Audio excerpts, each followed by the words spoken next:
Om Shanti. Good morning. आज की मुरली पढ़ने से पहले एक सीन विजुअलाइज करेंगे। जैसे कि बाबा ने इस मुरली में कहा कि यदि बीज शक्तिशाली है तो फल भी शक्तिशाली जरूर होता है। ऐसे ही हमारा मन मान लीजिए कि एक भूमि की तरह है और एक एक संकल्प जो आता है वो बीज की तरह है, और सबसे अधिक शक्तिशाली बीज या संकल्प हमें मिलते हैं मुरली से। तो आज की मुरली में जितने भी संकल्प हैं, जितने भी महावाक्य हैं, वो सारे बीज की तरह हम मानेंगे और एक एक बीज को अपने मानस पटल पर बोते जाएंगे। हर दिन ही हमें यह अभ्यास करना है कि एक एक अव्यक्त महावाक्य एक शक्तिशाली बीज है और हमारे मानस पटल पे जब उसे हम बोते हैं और स्मृति का पानी देते हैं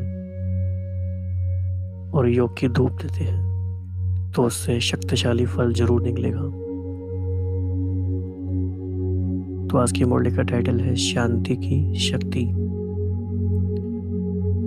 ये एक ऐसा टॉपिक है, ऐसी बात है, जब हम शुरू में योग सीखते हैं तो हमारी शुरुआत ही ऐसे होती है कि मैं आत्मा शांति स्वरूप हूँ, मेरे पिता शांति के सागर हैं और हमारा घर शांति धाम है। तो हमारा स्वरूप भी शांति है, हमारे पिता भी शांति के सागर हैं और हमारा घर भी शांति है। और इस दुनिया में हम आए भी क्यों हैं? शांति स्थापन करने। तो फंडामेंटल चीज़ है, फंडामेंटल ऑफ स्पिरिचुअलिटी है ये, और हमारा ओरिजिनल नेचर भी है।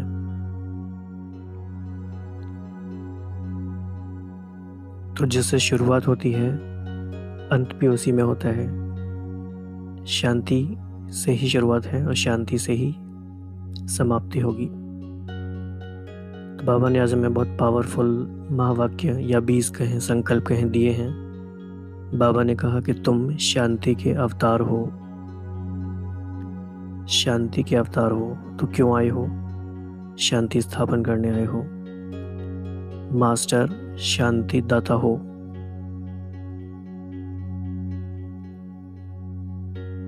और शांति के भंडार हो।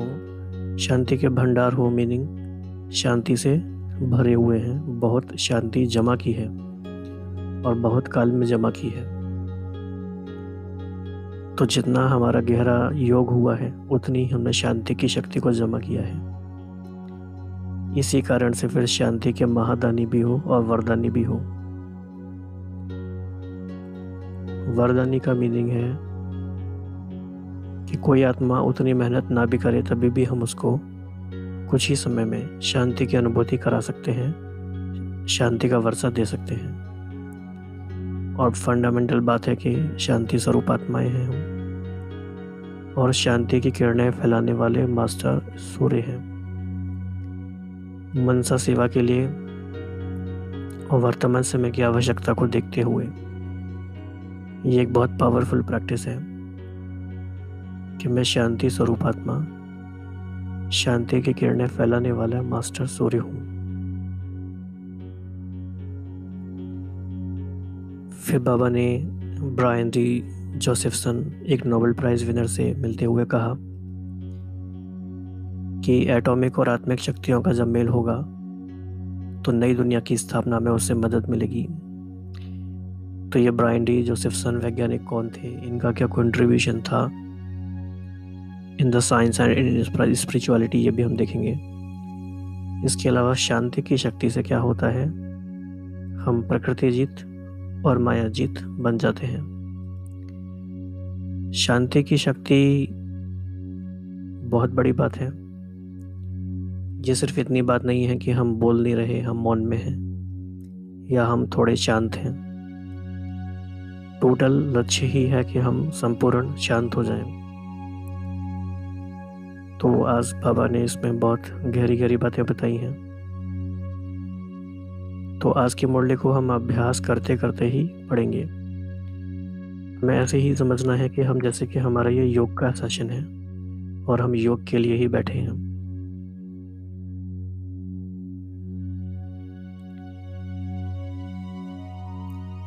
तो अव्यक्त मुरलियों का स्वरूप ऐसा होता है कि आप उन्हें अपने योग की कमेंट्री की तरह भी यूज कर सकते हैं।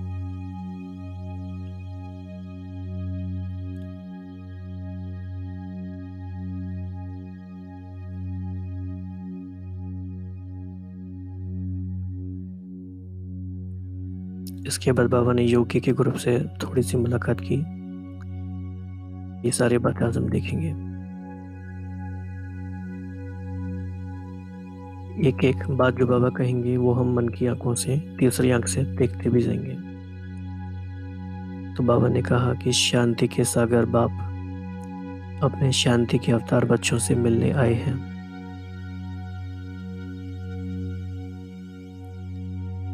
आज के संसार में सबसे आवश्यक चीज शांति है। उसी शांति के दाता तुम बच्चे हो। कितना भी कोई विनाशी धन विनाशी साधन द्वारा शांति लेने चाहे तो सच्ची अविनाशी शांति मिल नहीं सकती। तो ये एक फैक्चुअल इंफॉर्मेशन है, इम्पोर्टेंट। ये सत्य है कि विनाशी धन और विनाशी साधन द्वारा आराम तो मिल सकता है, लेकिन सच्ची अविनाशी शांति मिल नहीं सकती। आज का संसार धनवान होते, सुख के साधन होते, फिर भी अविनाशी सदाकाल की शांति के भिखारी हैं। ऐसे शांति की भिखारी आत्माओं को आप मास्टर शांति दाता, शांति के भंडार, शांति स्वरूप आत्माएं, अंजलि दे सर्व की शांति की प्यास, शांति की इच्छा पूर्ण करो। बाप दादा को अशांत बच्चों को देख रहम आता है। क्यों रहम आता है?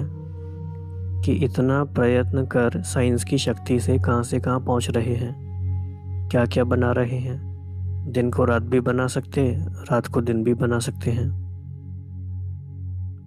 तो दिन को रात, रात को दिन बना देते हैं, लेकिन अपनी आत्मा का सुधर्म शांति है उसको प्राप्त नहीं कर सकते।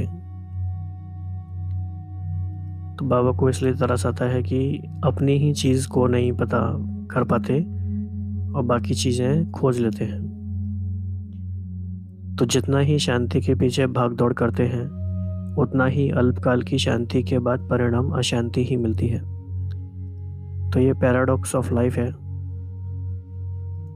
कि शांति के पीछे भागदौड़ भी करते हैं और अल्पकाल की शांति लगती भी है, मिल भी जाती है थोड़ी सी, लेकिन परिणाम फिर क्या होता है? टोटल अशांति ही मिलती है। अविनाशी शांति सर्व आत्माओं का ईश्वरीय जन्म सिद्ध अधिकार है। तो ये भी एक इम्पॉर्टेंट स्टेटमेंट है। ये भी हमें हमेशा याद रखना है कि सभी का वो अधिकार है, लेकिन जन्म सिद्ध अधिकार के पीछे कितनी मेहनत करते हैं। सेकंड की प्राप्ति है, लेकिन सेकंड की प्राप्ति के पीछे पूरा परिचय ना होने के कारण कितने धक्के खाते हैं, पुकारते हैं, चिल्लाते हैं, परेशान होते हैं। तो बाबा ने यहाँ 4 बातें यूज की हैं कि कोई चीज़ हमारी भी है लेकिन हमें पता नहीं है, उसका परिचय नहीं है। तो क्या होता है? हम कंफ्यूज हो जाते हैं, हम धक्के खाते हैं। वो चीज़ हम मांगने के लिए पुकारते हैं और जब हमें लगता है कि नहीं मिलती तो फिर हम चिल्लाते भी हैं और परेशान होते भी हैं। ऐसे शांति के पीछे भटकने वाले अपने आत्मिक रूप के भाइयों को भाई भाई की दृष्टि दो। इसी दृष्टि से ही उनकी सृष्टि बदल जाएगी। तो बाबा ने हमें एक बहुत सिंपल सा अभ्यास बताया। आज पूरे दिन में ये अभ्यास हम कर सकते हैं। आज जिसको भी हम मिलेंगे, जिसको भी हम देखेंगे, उन्हें आत्मिक रूप से भाई भाई की दृष्टि देंगे और मन में ये संकल्प क्रिएट करेंगे कि सच्ची अविनाशी शांति इस आत्मा का भी ईश्वरीय जन्म सिद्ध अधिकार है, इसका ओरिजिनल स्वरूप है। तो हमारी इस दृष्टि से ही उनकी सृष्टि बदल जाएगी। तो आप सभी शांति के अवतार आत्माएं सदा शांति स्वरूप स्थिति में स्थित रहते हो। तो ये पहला है चेकिंग का क्वेश्चन। बाबा ने पहले तो बहुत महिमा कर दी हमारी, शांति के अवतार भी कहा, भंडार भी कहा, दाता भी कहा, वरदानी महादानी सब कुछ। फिर चेकिंग के लिए कह रहे हैं कि सदा शांति स्वरूप स्थिति में रहते हो। तो हम भी चेक कर ले अपने पूरे दिन का।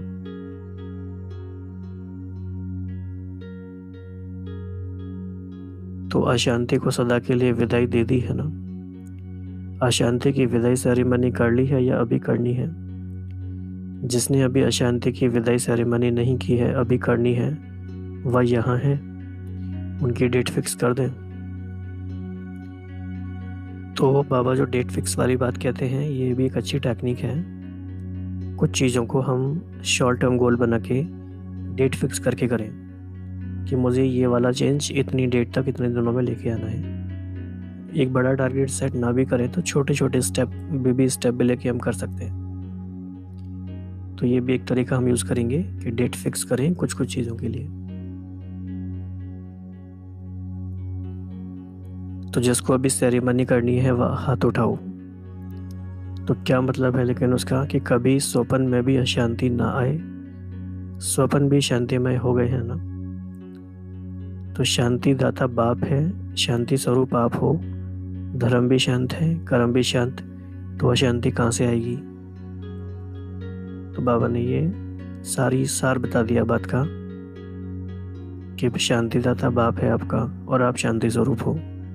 आपका धर्म भी शांति है, कर्म भी शांति है, तो वह शांति कहाँ से आएगी? आप सबका कर्म क्या है? शांति देना। अभी भी आप सबके भक्त लोग आरती करते हैं तो क्या कहते हैं? शांति देवा। तो यह किसकी आरती करते हैं? आपकी या सिर्फ बाप की? तो शांति देवा बच्चे सदा शांति के महादानी वरदानी आत्माएं हैं। शांति की किरणें विश्व में मास्टर ज्ञान सूर्य बन फैलाने वाले हैं।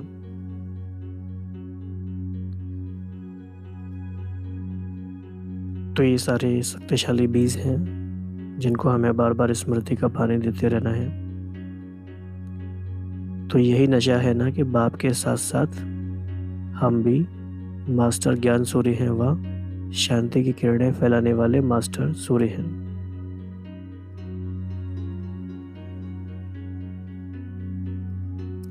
तो जब हम मास्टर शांति के सूर्य अपने आप को समझेंगे तो वह किरणें स्वतः ही फैलती रहेंगी। तो 2 मिनट इसका अभ्यास करेंगे।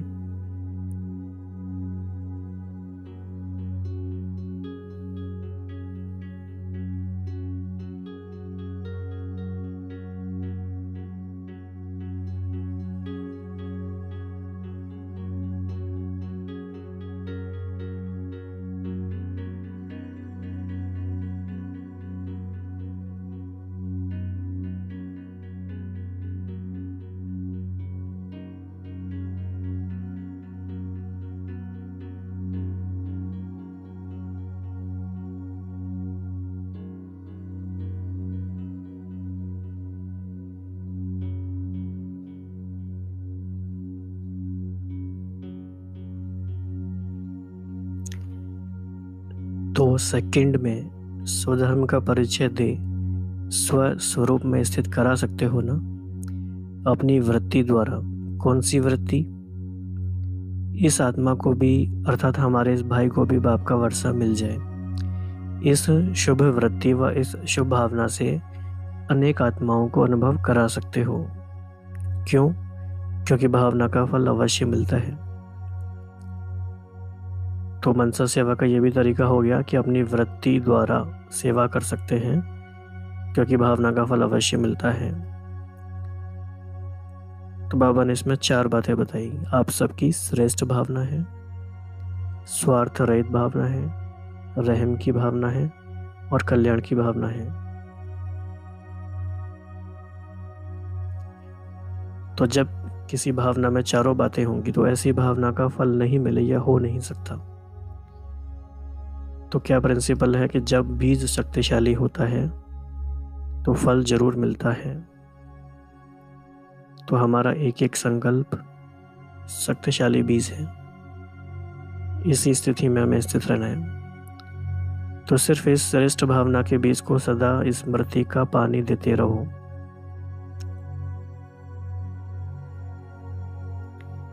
तो समर्थ फल प्रत्यक्ष फल के रूप में अवश्य प्राप्त होना ही है। क्वेश्चन नहीं होगा या नहीं होगा, सदा समर्थ स्मृति का पानी है, अर्थात सर्व आत्माओं के प्रति शुभ भावना है, तो विश्व शांति का प्रत्यक्ष फल मिलना ही है।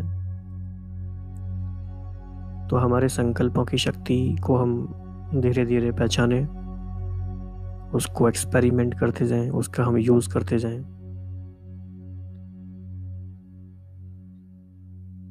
तो चारों प्रकार की भावनाओं से सर्वात्माओं के लिए संकल्प क्रिएट करेंगे।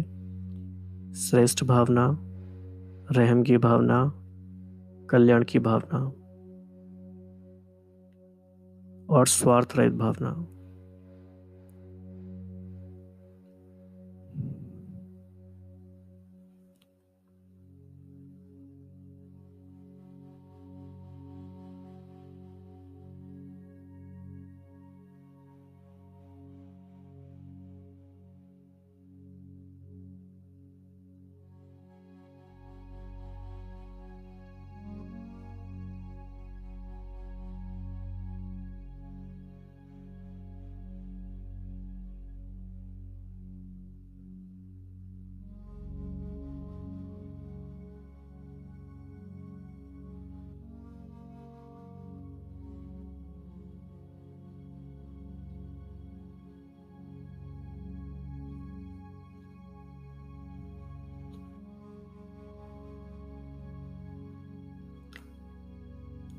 तो दिन भर में ऐसा अभ्यास हम 1-1 मिनट का कई बार कर सकते हैं।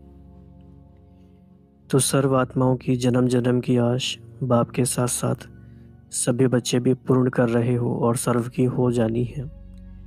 जैसे अभी अशांति की आवाज़ चारों ओर गूंज रहे हैं, तन मन धन जन सब तरफ से अशांति अनुभव कर रहे हैं। तो आज की मुरली में आप देखेंगे बाबा ने 4 बातों पे काफ़ी जोर दिया है। सबसे पहले बाबा ने कहा कि चिल्ला रहे हैं, पुकार रहे हैं, परेशान हो रहे हैं। और फिर बाबा ने कहा कि 4 प्रकार की भावना। अभी बाबा कह रहे हैं तन मन धन जन चारों तरफ से अशांति है। तन में कोई ना कोई बीमारी है, मन में व्यर्थ संकल्पों का तूफान है, धन कम है तो अशांति है, धन ज़्यादा है तो भी अशांति है, और जन यानी संबंध संपर्क में भी अशांति है। तो ये टोटल आज की आत्माओं का क्या कहें रिपोर्ट है उनकी। ये जैसे मेडिकल रिपोर्ट होती है कि क्या क्या परेशानी है, ऐसे ये स्पिरिचुअल रिपोर्ट है उनकी। तो भय सर्व प्राप्ति के साधनों को भी शांति के बजाय अशांति का अनुभव करा रहा है। तो सारे साधन अगर हैं भी, लेकिन भय आने से क्या हो गया, जो सुख देने वाली चीज़ है वो भी दुख में बदल गई। आज की आत्माएं किसी न किसी भय के वशीभूत हैं। खा रहे हैं, चल रहे हैं, कमा रहे हैं, अल्पकाल की मौज भी बना रहे हैं, लेकिन भय के साथ। तो आजकल तो क्या भय है कि कोरोना ना हो जाए। तो कोरोना वायरस का भय बहुत है, ना मालूम कल क्या होगा। तो जहाँ भय का सिंहासन है, क्योंकि पॉलिटिकल सिनेरियो भी इसी तरह का है, जब नेता ही भय की कुर्सी पर बैठे हैं तो प्रजा क्या होगी।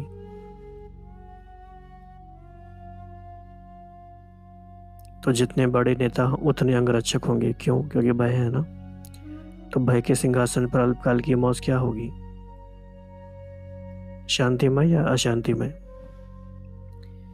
तो बाप दादा ने ऐसे भयभीत बच्चों को सदा काल के सुखमय शांतिमय जीवन देने के लिए आप सभी बच्चों को शांति के अवतार के रूप में निमित्त बनाया है। तो बाबा ने हमारा ऑब्जेक्टिव क्लियर कर दिया। पहले बताया कि भय का सिनेरियो है चारों तरफ, तो उसमें कारण भी बता दिए। उसके बीच में हमें क्या करना है, सदा काल की सुख में शांति में जीवन देने के निमित्त बनाया। तो शांति की शक्ति से बिना खर्चे कहाँ से कहाँ तक पहुँच सकते हो, इस लोक से भी परे अपने स्वीट होम में कितना सहज पहुँचते हो, मेहनत लगती है। और शांति की शक्ति से प्रकृति जीत माया जीत कितना सहज बनते हो, किस द्वारा, आत्मिक शक्ति द्वारा। तो शांति की शक्ति अर्थात आत्मा की शक्ति।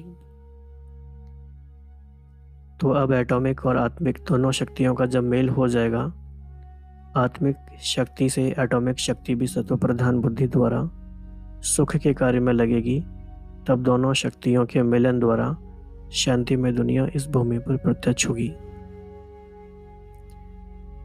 ये बहुत इम्पोर्टेंट स्टेटमेंट है, इसे फिर से ध्यान से पढ़ेंगे। आत्मिक शक्ति से एटॉमिक शक्ति भी सत्व प्रधान बुद्धि द्वारा सुख के कार्य में लगेगी, तब दोनों शक्तियों के मिलन द्वारा शांतिमय दुनिया इस भूमि पर प्रत्यक्ष होगी।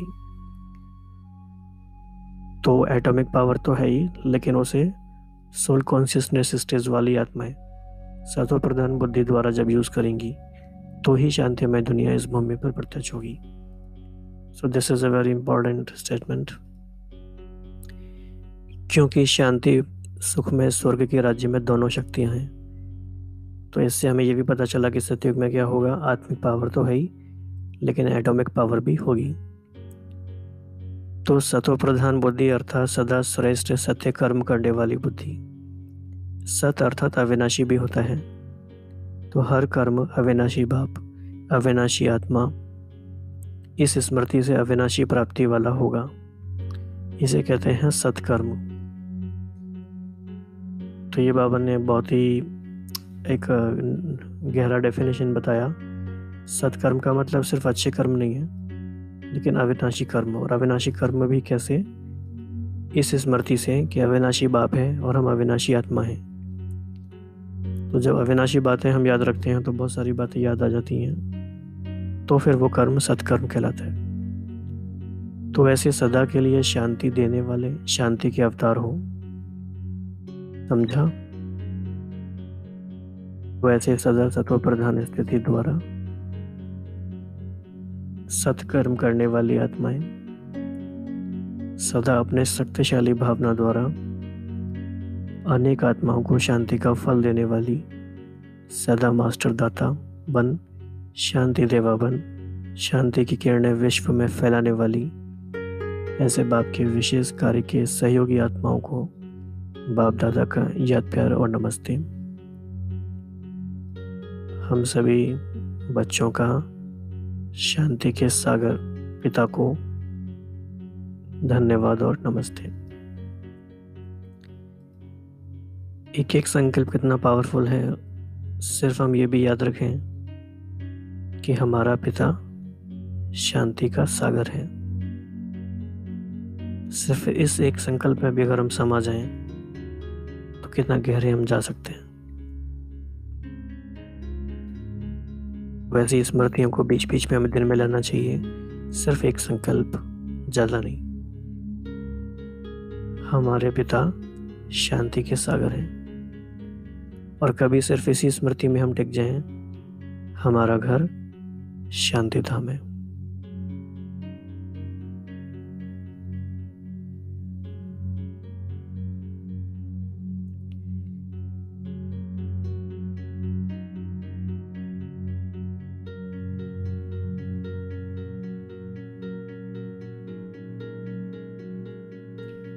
फिर बाबा ने लंदन के नोबेल विजेता वैज्ञानिक जोसेफसन से मुलाकात की। तो इनके बारे में थोड़ा हम जान लेते हैं कि बाबा ने इनसे मुलाकात क्यों की। 1973 में इनको फिजिक्स में नोबेल प्राइज़ मिला, और धीरे धीरे इनका इंटरेस्ट स्पिरिचुअलिटी में आने लगा। इन्होंने एक प्रोजेक्ट भी किया था माइंड मैटर यूनिफिकेशन का। इसके अलावा इन्होंने क्वांटम मैकेनिक्स एंड कॉन्शियसनेस के बारे में भी काम किया, और साइंस और ईस्टर्न मिस्टिसिज्म यानी कि जो भारत जैसे देशों में स्पिरिचुअलिटी और जो रहस्यवाद है और उसका विज्ञान से क्या संबंध है, जिसको कि क्वांटम मिस्टिसिज्म कहते हैं, उस पर भी इन्होंने काम किया। इसके अलावा इनका इंटरेस्ट पैरासाइकोलॉजी में, वाटर मेमोरी में, कोल्ड फ्यूजन, इन सारे सब्जेक्ट्स में रहा। तो स्पिरिचुअलिटी में विशेष इंटरेस्ट होने के कारण शायद ये ब्रह्मा कुमारी के संपर्क में आए होंगे, और इनविटेशन मिलने के कारण बाप दादा से मिलने आए। तो बाबा ने कहा कि शांति की शक्ति के अनुभव को भी अनुभव करते हो, क्योंकि शांति की शक्ति सारे विश्व को शांति में बनाने वाली है। आप भी शांति प्रिय आत्मा होना। एक्चुअली दुनिया में हर एक आत्मा शांति प्रिय ही है। अगर कोई अशांति का कार्य भी करते हैं तो उसके थ्रू वो चाहते तो शांति ही है। शांति की शक्ति द्वारा साइंस की शक्ति को भी यथार्थ रूप से कार्य में लगाने से विश्व का कल्याण करने के निमित्त बन सकते हो। तो बेसिकली जो जिस बारे में वो रिसर्च कर रहे थे बाबा उनको वही बता रहे हैं। और आजकल कहा भी जाता है कि एटम्स फॉर पीस। तो शांति की शक्ति द्वारा साइंस की शक्ति को भी यथार्थ रूप से कार्य में लगाने से विश्व कल्याण के निमित्त बन सकते हो। साइंस की शक्ति भी आवश्यक है, लेकिन सिर्फ सत्व प्रधान बुद्धि बनने से इसका यथार्थ रूप से प्रयोग कर सकते हैं।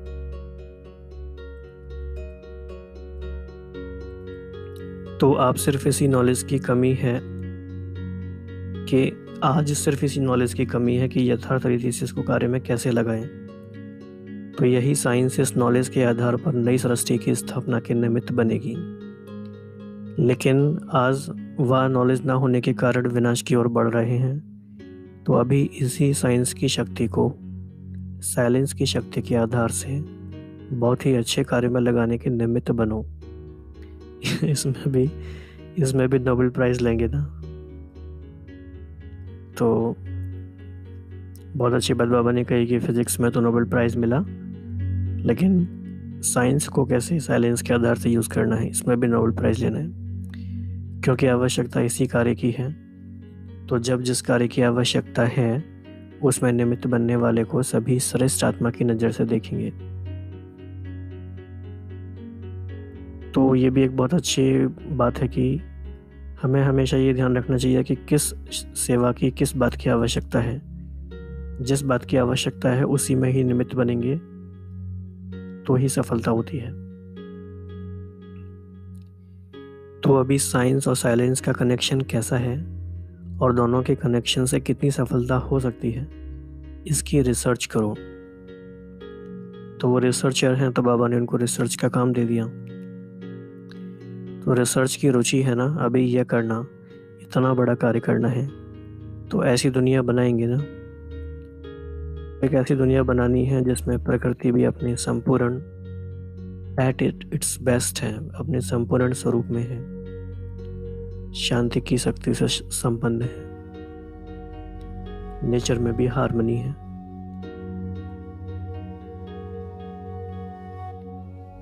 फिर बाबा ने योग के ग्रुप से कहा कि अगर बाप के साथ थोड़ा सा भी किनारा किया तो माया की आंख बड़ी तेज है, वह देख लेती है। ये थोड़ा सा किनारे हुआ है तो अपना बना लेती है, इसलिए कभी किनारे नहीं होना, सदा साथ। फिर बाबा ने एक अच्छी बात याद दिलाई जो कि हमें भी अपने आप को याद दिलानी है। जब बाप दादा स्वयं सदा साथ रहने की ऑफर कर रहे हैं तो साथ लेना चाहिए ना। ऐसे साथ सारे कल में कभी नहीं मिलेगा। जो बाप आकर कहे कि मेरे साथ रहो, ऐसा भाग्य सतयुग में भी नहीं होगा। तो हमें यह रियलाइज करना चाहिए कि हमारे पास बहुत थोड़ा सा ही समय है कि हम परमात्मा अनुभूति करें, उनके साथ की अनुभूति करें। तो सतयुग में तो फिर भी आत्माओं के संग रहेंगे, तो सारे कल्प में बाप का साथ कितना समय मिलता है, बहुत थोड़ा समय है ना। तो ये भी एक रियलाइजेशन की बात है। तो थोड़े समय में इतना बड़ा भाग्य मिले तो सदा रहना चाहिए ना।